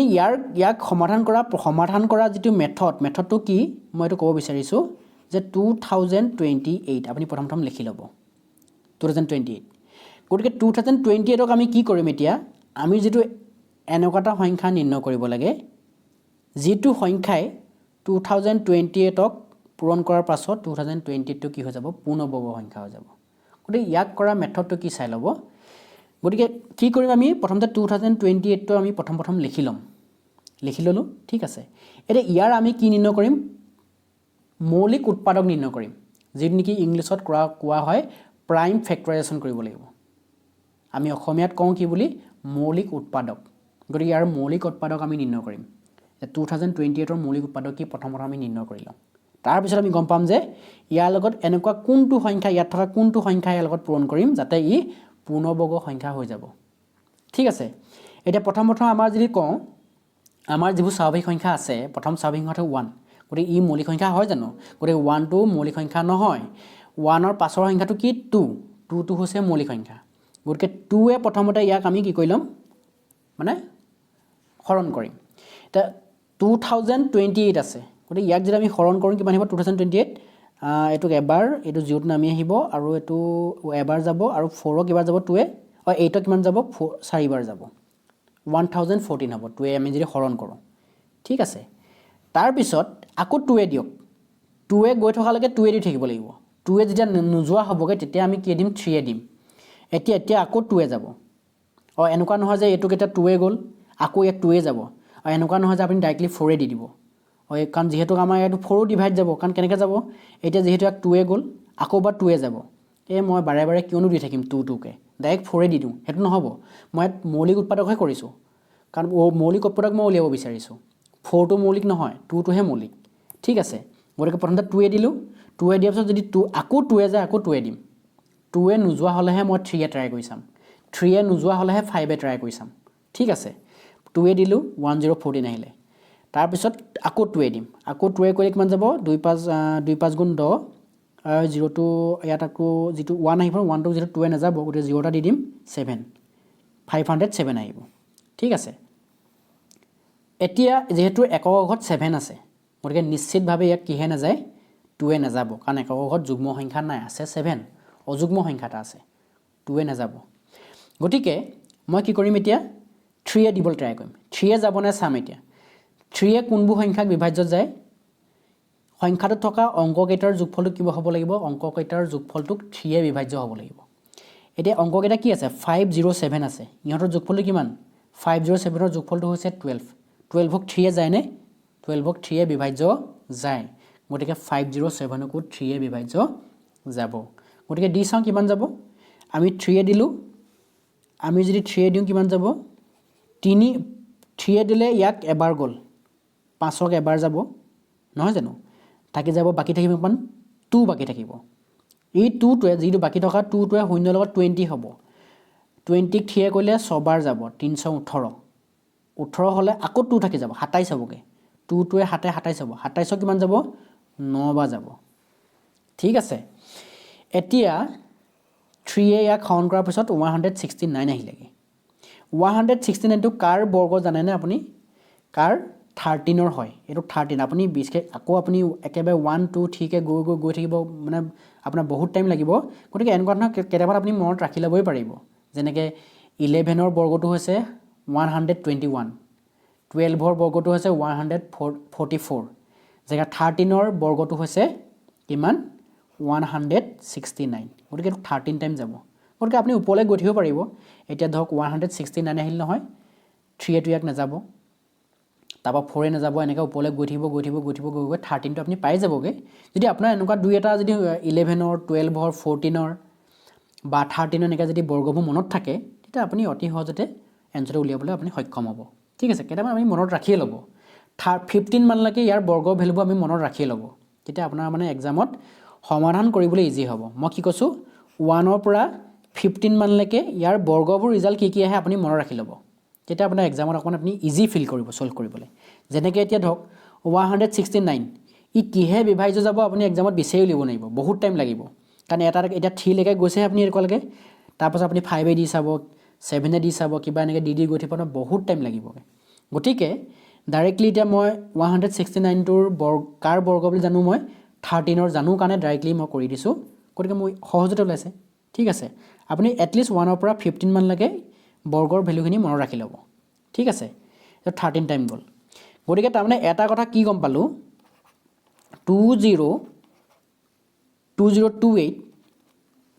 ভেলুকেইটা কি বুলি পালোঁগৈ, ইহঁতৰ পূৰণফল, এই মৌলিক উৎপাদককেইটাৰ পূৰণফলৰ সৈতে সমান। তাৰমানে কি হ'ব, 2 × 2 × 3 × 13 × 13, এইকেইটা হৈছে ইয়াৰ মৌলিক উৎপাদক। এতিয়া আমি যিটো একেবাৰে এনেকুৱা এটা পূৰ্ণ সংখ্যা উলিয়াব গৈ আছোঁ, যিটো সংখ্যা নেকি পূৰণ কৰিলে ই কি হৈ যাবগৈ, পূৰ্ণবৰ্গ সংখ্যা বনি যাব। এতিয়া আমি কি কৰিম চাব, আমি কি কৰিম, ইহঁতৰ পেয়াৰ বনাম। পেয়াৰ মানে জোৰ বনাম। 2 লগত 2টো আছেনে, এইটো এজোৰ বনি আছে। 3 লগত 13 লগত 13টো আছেনে, জোৰ হৈ আছে। ঠিক আছে, ছিংগুলকৈ কোন থাকি গুচি গ'ল, ছিংগুলকৈ থাকি গ'ল 3। গতিকে 3 লগত আৰু এটা 3 লাগিব, তেতিয়া ই পেয়াৰ বনিব। ইয়াৰ লগত আৰু এটা কি, আৰু এটা 3 প্ৰয়োজন আছে, তেতিয়া পেয়াৰ বনি যাব। যদি যিটো পেয়াৰ বনাওঁতে যিটো খালীকৈ থাকি যাব, সেইটোৱে আমি পূৰণফল কৰি দিব লাগে ইয়াত। গতিকে 3 লগত 3টো পূৰণ কৰাৰ প্ৰয়োজন আছে, তেতিয়া কি হৈ যাব, ই পেয়াৰ বনি যাব, তাৰমানে জোৰ বনি যাব। আৰু সেইটোৱে হ'ব চবচে সৰু সংখ্যা, সেইটোৱে হ'ব চবচে সৰু পূৰ্ণ সংখ্যা, যিটো সংখ্যাই 2028ক পূৰণ কৰিলে ই পূৰ্ণবৰ্গ সংখ্যা বনি যাব, যিটো পেয়াৰ নবনাকৈ থাকি যাব। তাৰমানে 3 লগত আৰু এটা 3 প্ৰয়োজন আছে নহয়। গতিকে আমি যদি 2028ৰ লগত যদি 3য়ে প্ৰডাক্ট কৰি দিওঁ, তেতিয়া কি হৈ যাব, ই অট'মেটিকেলি কি হৈ যাব, এটা পূৰ্ণবৰ্গ সংখ্যা বনি যাব। গতিকে আমি উলিয়াবলগীয়া ক্ষুদ্ৰতম পূৰ্ণ সংখ্যাটো কি, যিটো নেকি পূৰণ কৰিলে এই সংখ্যাটো পূৰ্ণবৰ্গ হ'ব, সেইটোৱে হৈছে এনচাৰ নাম্বাৰ বি, যিটো নেকি 3 হ'ব। শুদ্ধটোতো কি হ'বগৈ, অপশ্যন নাম্বাৰ বি। ঠিক আছে, বুজিব পাৰিছোঁ। গতিকে এনেকুৱা ধৰণৰ আপুনি 2-3টা প্ৰশ্ন এনেকুৱা কৰি চাব, আপোনাৰ হাতত যদি আছে, বা নাথাকিলে মই পৰৱৰ্তী ভিডিঅ' আপোনালোকক মই যোগান ধৰিম এনেকুৱা ধৰণৰ প্ৰশ্ন, আপুনি কৰি চাব। যদি বুজি পাইছে নিশ্চয় আমি নেক্সট প্ৰশ্নটোলৈ যাওঁ আহক। এতিয়া চাব নেক্সট প্ৰশ্নটো। নেক্সট প্ৰশ্নটো আমাক কি দি থোৱা আছে, যোৱা বছৰ এখন স্কুটাৰৰ মূল্য দিয়া আছিলে 34,000 টকা আছিল। যে যোৱা বছৰ এখন স্কুটাৰৰ মূল্য আছিলে 34,000, এই বছৰ ই 20% বাঢ়িল, তেন্তে বৰ্তমান ইয়াৰ মূল্য কিমান আমি নিৰ্ণয় কৰিব লাগে। তাৰমানে কথাটো হ'ল কি, যোৱা বছৰ এখন স্কুটাৰৰ মূল্য আছিলে 34,000, আৰু এই বছৰ সেই স্কুটাৰখনৰ মূল্য 20% বাঢ়িলে, তেতিয়াহ'লে ইয়াৰ বৰ্তমান মূল্য কিমান সেইটো আমাক নিৰ্ণয় কৰি দিব লাগে। এতিয়া কথা হ'ল কি, যিহেতু যোৱা বছৰ ইয়াৰ মূল্য আছিলে 34,000 দি হ'ল আছিলে, গতিকে এই বছৰ ইয়াৰ মূল্য বাঢ়িছে। গতিকে আমি কিমান বাঢ়িলে, আমি তাৰমানে কিমান বাঢ়িলে আৰু টোটেল কিমান হ'বগৈ, আমি সেইটো উলিয়াই দিব লাগিব। প্ৰথম কথা হ'ল কি, যে 20% বাঢ়িছে, 20% মানে কিমান বাঢ়িছে সেইটো চাম। আৰু আমি এতিয়া কৈছে কি বৰ্তমান ইয়াৰ মূল্য কিমান সেইটো সুধিছে, তাৰমানে 34 লগত আমি বঢ়া মূল্যটো এড কৰি দিম, আমাৰ এনচাৰটো আহি যাব। ঠিক আছে, এতিয়া কথা হ'ল কি, যোৱা বছৰ যিহেতু স্কুটাৰখনৰ 34,000 আছিলে, আৰু এই বছৰ ইয়াৰ 20% বাঢ়িছে। 20% কাৰ ওপৰত বাঢ়িছে, 20% বাঢ়িছে 34,000ৰ ওপৰত। গতিকে আমি যদি কওঁ, যিহেতু মই আগৰ এটা ভিডিঅ'ত এটা কথা কৈছোঁ কি, পাৰ্চেণ্টৰ যিটো চিন, সেই চিনটোৰ মিনিংটো হৈছে 1/100। পাৰ্চেণ্টৰ চিনটোৰ মিনিংটো হৈছে 1/100। গতিকে পাৰ্চেণ্টেজৰ আগত কি বুলি আছে, 20% আছে। চ' 20% মানে কি হ'ব, 20 কি হৈ যাব, 100 হৈ যাব, 20/100। ঠিক আছে, এই 20/100টো যে বাঢ়িছে, কাৰ ওপৰত বাঢ়িছে, 34,000ৰ ওপৰত বাঢ়িছে। গতিকে আমি কৰিম 20/100, এইটো কাৰ ওপৰত বাঢ়িছে, 34,000ৰ ওপৰত বাঢ়িছে, 34,000। ঠিক আছে, এতিয়া আমি লঘিষ্ঠ আকাৰলৈ নিম ইয়াক, এইটো কাটি দিম, এই শূন্যটো কাটি দিম, এইটো শূন্য কাটি দিম, আৰু ইহঁতৰ মাজত আমি পূৰণফল দিয়াম। পূৰণফল দিলে কি হ'ব, ইয়াত এটা শূন্য আছে, ইয়াত এটা শূন্য আছে, দুটা শূন্য প্ৰথমতে আমি দি লওঁ। 2 টাইমছ অফ কিমান, 34ক দুগুণ কৰিলে কিমান আহিব, 68। তাৰমানে 6,800 বাঢ়িলে। এতিয়া আমাক হৈছে ইয়াৰ বৰ্তমান মূল্য কিমান সেইটো সুধিছে। গতিকে 34,000টো অলৰেডি আগৰ পৰাই আছিলে, এইটো মূল্য যোৱা বছৰ মূল্য আছিলে, আৰু এই বছৰ কিমান বাঢ়িলে 6,800 বাঢ়িলে গতিকে ইহঁতৰ মাজত কি আমি যোগ কৰি দিলে আমাৰ কি হ'ব বৰ্তমান মূল্যটো ওলাই যাব গতিকে যোগ কৰিলে এটো 0 এটো 0 এটো 8 এটো 6 6 4 10 কৰিলে 1 1 কৰিলে 1 3 4 হ'বগে তাৰমানে 40,800 গতিকে বৰ্তমান আমাৰ যিখন স্কুটাৰখনৰ বৰ্তমান মূল্য কিমান হ'বগে 40,800 টকা হ'বগে বৰ্তমান মূল্য 20% বৃদ্ধি হোৱাৰ পাছত আমাৰ স্কুটাৰখনৰ মূল্য কিমান হ'লগে 40,800 টকা হ'ল গতিকে শুদ্ধ অপচনটো হ'ব আমাৰ সি অপচন ঠিক আছে আমি বুজিব পাৰিছো এটো গতিকে এটো হ'ল 6 নম্বৰ প্ৰশ্নটোৰ সমাধান ঠিক আছে নেক্সট প্ৰশ্নটো চাব এতিয়া চাব 7 নম্বৰটো প্ৰশ্ন 7 নম্বৰটো প্ৰশ্ন জেনেৰেলি কিহৰ ওপৰত আহিছে তো এই প্ৰশ্নটো আহিছে সূচকৰ ওপৰত সূচক বা এক্সপোনেন্ট তাৰ ওপৰত আহিছিলে গতিকে ইয়াৰ সমাধানটো কেনেদৰে কৰিম চাওঁ আহক আমাক ইয়াত দিয়া আছে কি সূচকৰ প্ৰশ্নটো যদি দিছা আছে কেনেকৈ দিয়া আছে -3 আছে তাৰ ব্ৰেকেট আছে ওপৰত m+1 আছে তাৰমানে কেনেকৈ আছে ইয়াৰ -3 আছে ন ওপৰত কি আছে m+1 আছে m+1 আৰু ইনটু দিয়া আছে ইনটু দিছে আকৌ -3 দিছে আৰু ব্ৰেকেটৰ ওপৰত ইয়াৰ পাৱাৰটো দি থোৱা আছে 5 দি থোৱা আছে আৰু এটো ইকুৱেল কি দিয়া আছে -3 দিছে ওপৰত পাৱাৰটো আকৌ কি দিছে 7 দিছে ঠিক আছে এটো এনেদৰে আমাৰ কি দিয়া প্ৰশ্নটো দিয়া আছে আৰু ইয়াক সমাধান কৰি পেলাই আমাক সুধিছে কি m ৰ মানটো আমি নিৰ্ণয় কৰি উলিয়াব লাগে যে m ৰ মানটো কিমান আহিব আমি নিৰ্ণয় কৰিব লাগে এটা কথা হ'ল কি আমি ইয়াত এটা যেহেতু সূচকৰ ফৰ্মুলা ইয়াত ব্যৱহাৰ হ'ব গতিকে এই প্ৰশ্নটো সমাধান কৰিবলৈ এটা সূচকৰ ফৰ্মুলা আমি জনাৰ খুবেই প্ৰয়োজন এটা ফৰ্মুলাটো কি যে a to the power m তাৰমানে a ওপৰত পাৱাৰটো কিমান আছে m আছে পূৰণফল a to the power n তাৰমানে ইয়াৰ ভূমিটো চক এই প্ৰথমটো ক্ষেত্ৰত ভূমি a আছে যেটো ঘাত বা পাৱাৰ বুলি কম m আছে পূৰণফল ভূমি আছে a ঘাত বা পাৱাৰ আছে n এনেকে থাকিলে ইয়াৰ সমাধানটো কি হ'ব ইয়াৰ কাৰ হৈতে ইকুৱেল হ'ব a to the power m plus n হৈ যায় ভূমিটো কিন্তু একে আছে এই কথাটো নটিস কৰিব যে ভূমিটো একে আছে ভূমি ইয়াতো a আছে ইয়াতো a আছে বাট পাৱাৰ দুটা বা ঘাত দুটা ডিফাৰেন্ট তেতিয়া ইকুৱেল কি হ'ব কৈছে a to the power m plus n তাৰমানে ভূমিটো a আছে গতিকে a লিখিম আৰু ওপৰত পাৱাৰ দুটা বা ঘাত দুটাৰ যোগফল কৰি দিম গতিকে এই ফৰ্মুলাটোৱে ইয়াত ব্যৱহাৰ হ'ব এতিয়া চক বাও হাতে যেটো আছে -3 ওপৰত আছে m+1 পাৱাৰ ইয়াতো আছে -3 ওপৰত পাৱাৰ আছে 5 ঠিক আছে গতিকে ভূমি কি আছে -3 ভূমি আছে -3 পাৱাৰ প্ৰথমটো ক্ষেত্ৰত কিমান আছে পাৱাৰটা যোগ হৈ যাব কাৰণ ভূমিটো সেম আছে গতিকে পাৱাৰটাৰ যোগ হৈ যাব পাৱাৰ আছে m+1 আৰু প্লাস কি হৈ যাব 5 হৈ যাব কাৰণ ইটোত 5 আছিল আৰু সমান্তৰাল ইকুৱেল কি আছে -3 টু দি পাৱাৰ 7 আছে ঠিক আছে এটা -3 টু দি পাৱাৰ এটো m আছে নহয় জানো আৰু 1 + 5 দাতনে কি হ'বগে m + 6 হৈ যাব ইকুৱেল কি হৈ যাব -3 টু দি পাৱাৰ কি হৈ যাবগে 7 হৈ যাব ঠিক আছে এতিয়া চাওক ইয়াত কি হৈ আছে ইয়াত ভূমি কিমান আছে -3 আছে সমান্তৰাল ইপাই ভূমি কি আছে বাৰু ভূমিটো মানে ভূমি কি আছে ইয়াতো -3 আছে যদি ভূমি একে থাকে তেতিয়া আমি কি কৰি দিব পাৰো এই ভূমিটো এৰি দিব পাৰো তেতিয়া পাৱাৰ ভূমি একে হলে কি হ'ব পাৱাৰ দুটাৰো মানে একে হ'ব বা ইকুৱেল হ'ব তাৰ মানে মই এটো ক'ব বিচাৰিছো ইয়াত ভূমি আছে -3 ইয়াত ভূমি আছে -3 যদি ভূমি একে হয় ওপৰত থকা পাৱাৰ দুটা কি হৈ যাব ইকুৱেল হৈ গুছি যাব তাৰ মানে মই লিখিব পাৰিম কি m + 6 ইকুৱেল তাৰ মানে পাৱাৰ আছে ভূমি পাৱাৰ আছে m+6 আৰু এফালে আছে 7 ইহঁতৰ মাজত ইকুৱেল হৈ গুছি যাব যদি ভূমি একে হয় ইয়াত -3 ইয়াত -3 আছে বাবেহে কিন্তু নথকালে নহলতেন দুইটা একে আছে বাবে ইহঁতৰ ঘাত দুটা বা পাৱাৰ দুটা কি হৈ যাব সমান হৈ যাব ঠিক আছে এতিয়া মই m টো এফালে ৰাখি দিম ইফালে কি আছে 7 টো অলৰেডি আছে 6 টো +6 টো ইফালে গুছি গলো -6 তাৰ মানে কিমান 7 ৰ পৰা 6 গুছি গল এনসাৰটো 1 আহিব গতিকে শুদ্ধ অপচনটো কিমান হ'ব আমাৰ এ হ'ব ঠিক আছে আমি বুজিব পাৰিছো গতিকে এটো হ'ব 7 নম্বৰ কোৱেশ্চনটোৰ সমাধান আশা কৰিছো আপোনালোকে বুজিব পাৰিছে খুব ইজি প্ৰশ্ন এটো হেড ঠিক আছে আহক আমি প্ৰশ্ন নম্বৰ 8 টো চাও এতিয়া চাব 8 নম্বৰটো প্ৰশ্ন আমাৰ 8 নম্বৰ প্ৰশ্নটো কি হ'ব যদি 15 জন শ্ৰমিকে এখন বেৰ শ্ৰমিক কিমান কৈছে 15 জন এখন বেৰ 48 ঘণ্টাত সম্পূৰ্ণ কৰিব পাৰে তেনে হলে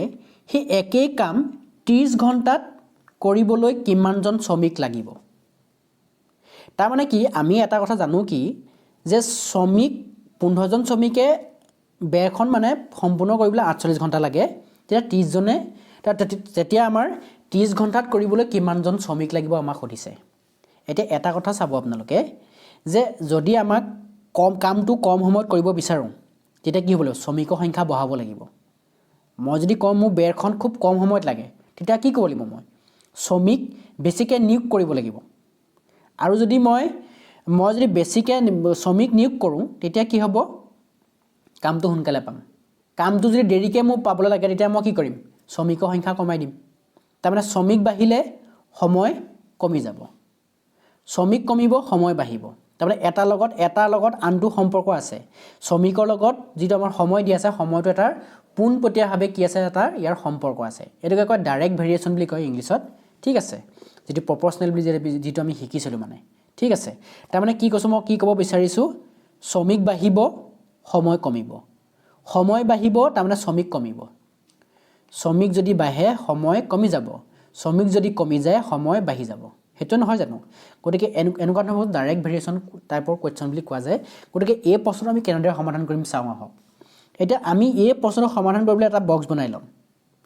মই এটা বক্স বনাই লৈছোঁ এই প্ৰবলেমটো সমাধান কৰিবলৈ এতিয়া কেনেদৰে কৰিম আমি কথাটো চাব মই বক্সটো ইয়াত নবনাই ইয়াত যেহেতু মই সমাধান কৰিম মই ইয়াত পাতি লৈছোঁ বক্সটো ঠিক আছে এতিয়া এই বক্সটো মই ইয়াত পাতি লৈছোঁ মই এই এনেকৈ এটা বক্স এটা বনাই ল'ম বক্সটোত কি লিখিম মই ইয়াত কি লিখিব বিচাৰিছোঁ মই যে আমাক 15জন শ্ৰমিকে বেৰখন তৈয়াৰ কৰিবলৈ কিমান সময় লাগে 48 ঘণ্টা 15জনে সময় লয় কিমান ইয়াত শ্ৰমিক ইয়াত সময় 48 ঘণ্টা লাগে তাৰমানে 48 ঘণ্টা মানে কি আৰু দুদিন মানে দুদিন লাগিব কাৰণ 24 ঘণ্টাই কিমান হ'ব এদিন হ'ব নহয় জানো গতিকে 48 ঘণ্টা মানে দুদিন বুলি মোটামুটি কৰিব পাৰি এই 48 ঘণ্টা নিলিখি কেতিয়াবা এইটোকাত 2 ডেইজো বুলি দি দিব পাৰে 2 ডেইজ বুলি দিলে এনেকৈ প্ৰশ্ন এনেদৰে দিলে কি যদি 15জন শ্ৰমিকে এখন বেৰ দুদিনত কৰিব পাৰে দুদিনত সম্পন্ন কৰিব পাৰে তেন্তে 30 ঘণ্টাত কৰিবলৈ কিমান সময় লাগিব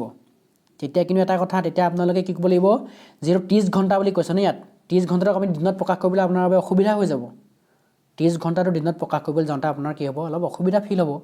গতিকে আপুনি এই 2 ডেইজটোক মানে দুদিনটোক 48 ঘণ্টাত আপুনি প্ৰকাশ কৰি ল'ব পাৰিব গতিকে এই 48 ঘণ্টাৰ জেগা কেতিয়াবা দুদিনো আহিব পাৰে এই কথাটো লক্ষ্য ৰাখিব এতিয়া মই ইয়াত কি কৰিলোঁ এই প্ৰশ্নটো সমাধান কৰিবলৈ এটা বক্স বনাই ল'লোঁ ইয়াত লিখিছোঁ কি ওপৰ এই বক্সটো মেনশ্যন কৰিম কি শ্ৰমিকৰ সংখ্যা মেনশ্যন কৰিম আৰু তলত কি কৰিম আমি টাইম মেনশ্যন কৰিম এতিয়া 15জন শ্ৰমিকক সময় লাগে কিমান 48 ঘণ্টা লাগে ঠিক আছে এতিয়া কৈছে কি তেনেহ'লে সেই একে কামটো 30 ঘণ্টাত কিমানজন শ্ৰমিক লাগিব সুধিছে 30 ঘণ্টাত তাৰমানে এইটো টাইমত কিমান আহিব 30 আহিব আৰু শ্ৰমিক কিমান লাগিব মানি ল'লোঁ x লাগিব একজন শ্ৰমিকক কাম কৰিবলৈ কিমান লাগিব মানে একজন শ্ৰমিকে কাম কৰিবলৈ সেই কামটো সেই বেৰখন তৈয়াৰ কৰিবলৈ কিমান লাগে 30 ঘণ্টা লাগে তাৰমানে সময় কমিছে ন 48 ঘণ্টা আছিলে ইয়ালৈ প্ৰথমতে 48 ঘণ্টা 15জনক লাগে কামটো কৰিবলৈ 48 ঘণ্টা এতিয়া 30 ঘণ্টাত কৰিবলৈ শ্ৰমিক কিমান হ'ব শ্ৰমিক নিশ্চয় কমিব লাগিব 30 ঘণ্টাত কৰিবলৈ শ্ৰমিক কৰিবলৈ শ্ৰমিক বাঢ়িব লাগিব শ্ৰমিক বাঢ়িলে সময় কম লাগিব কাৰণ এতিয়া সময় কমিছে 48 ঘণ্টাৰ পৰা 30 ঘণ্টা পালেগে তাৰমানে কি হৈছে সময়টো কমিছে তাৰমানে শ্ৰমিকৰ সংখ্যা আমাৰ বাঢ়ি যাব এতিয়া বাঢ়িব মানে 15তকৈ বাঢ়িব ঠিক আছে এতিয়া আমি এনেদৰে দুটা বক্স বনাই দিলোঁ এতিয়া কি কৰিম এতিয়া ডাইৰেক্ট ভেৰিয়েশ্যনৰ এটা মানে মেথডটোৱে কি বুলি কয় ইহঁতৰ পূৰণফল দুটা সমান হ'ব তাৰমানে 30 লগত x পূৰণ কৰিলে কি হ'ব 30x হ'ব 30x ইকুৱেল কি হৈ যাব 15 পূৰণ 48 হ'ব ইহঁতৰ পূৰণফলটো সমান হ'ব বুলি কৈছে ডাইৰেক্ট ভেৰিয়েশ্যনৰ মতেটো ঠিক আছে ডাইৰেক্ট ভেৰিয়েশ্যনৰ মতে কি কয় যে এনেকৈ আমি বক্স বনাই ল'লোঁ নহয় 15জনে কৰিবলৈ 48 ঘণ্টা লাগে তাৰপৰা আমি ভাবিলোঁ যে কি একজন শ্ৰমিকে কামটো কৰিবলৈ কিমান 30 ঘণ্টা লাগে আৰু ইহঁতৰ এই পূৰণফলটো কি হ'ব সদায় ইকুৱেল হ'ব 30 লগত x পূৰণ কৰিলোঁ 30x আৰু 15 লগত 48 পূৰণ কৰিলোঁ ইহঁতৰ মাজৰ কি হ'ব সমান হ'ব অলৱেজ এইটো ডাইৰেক্ট ভেৰিয়েশ্যনৰ ৰুলৰ মতে ঠিক আছে এতিয়া আমি সমাধান কৰি কি উলিয়াম xৰ ভেলুটো উলিয়াই পেলাম এতিয়া আমি সাধাৰণতে কি কৰোঁ এনেকৈ যে কৰিব যাম ন কেতিয়াও আপুনি এইটো ভুল নকৰিব যে 15 লগত 48টো কেতিয়াও মাল্টিপল কৰি নিদিব তাৰমানে মাল্টিপ্লিকেশ্যন কৰি নিদিব নট মাল্টিপ্লিকেশ্যন কৰি নিদিব আপুনি এনেই ডিফিকাল্ট ফেচ কৰিব মানে সমাধান কৰিবলৈ কৰি নিদিব আপুনি এতিয়া এক্সটো ৰাখক তাৰপিছত এইফালে 15টো থাকিবই নহয় ইনটু 48 ঠিক আছে 30 ত পূৰণফল হৈছিলে এইফালে কি হ'বগে হৰণফল পূৰণফল হৈ আছিলে এইফালে হৰণফল হৈ যাবগে এতিয়া 15 এ আমাক 30 কিমান যাব দুবাৰ যাব 15 এ 30 কাটিলে কিমান যাব 2 বৰং 30 দুবাৰ যাব এই 2 টোৱে 48 ত কিমান যাব 24 বাৰ যাব 24 হ'ব গতিকে এনসাৰটো কিমান হ'ব 24 তাৰ মানে হে বেৰখন সম্পূৰ্ণ কৰিবলৈ 30 ঘণ্টা যদি হে বেৰখন মই সম্পূৰ্ণ কৰিব বিচাৰো তেতিয়া আমাৰ শ্ৰমিকৰ সংখ্যা কিমান হ'ব 24 লাগিব গতিকে option number B is the correct ঠিক আছে আমাৰ গতিকে 8 নম্বৰ কোৱেশ্চনটো শুদ্ধটো হ'ব বি ঠিক আছে নেক্সট প্ৰশ্নটো চাব এতিয়া চাব 9 নম্বৰটো প্ৰশ্নটো আমাক কি কৈছে এখন বিশেষ কাপোৰৰ 5 মিটাৰ দাম 210 টকা দিয়া আছে আৰু সেই একেখন কাপোৰৰ 13 মিটাৰ দাম কিমান আমি নিৰ্ণয় কৰিব লাগে গতিকে এই প্ৰশ্নটো একেবাৰে ইজি প্ৰশ্ন আমি কেনেকৈ লিখিম প্ৰশ্নতে কি বুলি থোৱা আছে 5 মিটাৰৰ দামটো কিমান দি থোৱা আছে আমাক 210 টকা দিয়া আছে ঠিক আছে গতিকে প্ৰথম আমি কি নিৰ্ণয় কৰি লম 1 মিটাৰৰ দাম কিমান আমি নিৰ্ণয় কৰি লম গতিকে 1 মিটাৰৰ দামটো কিমান হ'ব 210ক আমি কিহে হৰণ কৰি দিম 5এ হৰণ কৰি দিম 210ক 5এ হৰণ কৰি দিলে কিমান যাব আমাৰ 42 টকা আহিব গতিকে 1 মিটাৰৰ দাম কিমান 42 টকা ঠিক আছে আমি উলিয়াবলৈ কিমানৰ এটা 13 মিটাৰৰ উলিয়াব লাগে 13 মিটাৰৰ তাৰমানে এটা আমি কি কৰিম 42 কি কৰিম আমি 13 মিটাৰৰ দাম কিমান হ'ব 42 কিহে পূৰণ কৰি দিম 13 এ পূৰণফল কৰি দিম গতিকে 42ক 13 এ পূৰণফল কৰি দিলে আমাৰ এনসাৰ আহিব 546 টকা ঠিক আছে টকা গতিকে আমাৰ শুদ্ধ অপচনটো কিমান হ'বগে আমাৰ অপচন নাম্বাৰ সি হ'ব গতিকে 9 নম্বৰ প্ৰশ্নটোৰ শুদ্ধ অপচনটো হ'ব সি খুব ইজি প্ৰশ্ন এইটো আছিল ঠিক আছে আমাৰ শেষৰটো প্ৰশ্ন চাওঁ আহক